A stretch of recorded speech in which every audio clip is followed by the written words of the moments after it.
ক্রিকেটের সব খবর সবার আগে পেতে অবশ্যই চ্যানেলটি সাবস্ক্রাইব করে পাশে থাকা বেল আইকনটি বাজিয়ে দিবেন। অবশেষে মাঠে গড়ালো টেস্ট চ্যাম্পিয়নশিপ ফাইনাল।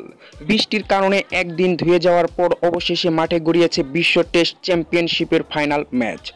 সাউদাম্পটনে টস জিতে বিরাট কোহলির ভারতকে ব্যাটিংয়ে আমন্ত্রণ জানিয়েছেন কিউই অধিনায়ক কেন উইলিয়ামসন। প্রথমবারের মতো আয়োজিত এই আসরে ভারতকে দারুণ শুরু এনে দিয়েছেন রোহিত শর্মা আর শুভমন গিল। বিনা উইকেটে সর্বশেষ ভারতের সংগ্রহ হচ্ছে 53 রান। এত আয়োজনের টেস্ট চ্যাম্পিয়নশিপের ফাইনালে প্রথম দিনটা বৃষ্টির দখলে ছিল। প্রথম দিনে কোনো বল হওয়া তো দূরের কথা, টসই হতে পারেনি। মেঘাচ্ছন্ন পরিবেশ এবং সুইমিং কন্ডিশন থাকায় আগে থেকেই দুই অধিনায়ক বোলিং নেওয়ার সিদ্ধান্ত ঠিক করে রেখেছিলেন।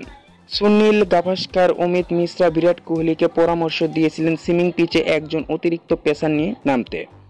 তবে সাউদাম্পটনের ফাইনালে অশ্বিন জাদেজার যোগা স্পিন আক্রমণ নিয়ে খেলছে ভারত। দেখে নিন আপনারা ভারত এবং নিউজিল্যান্ডের একাদশ।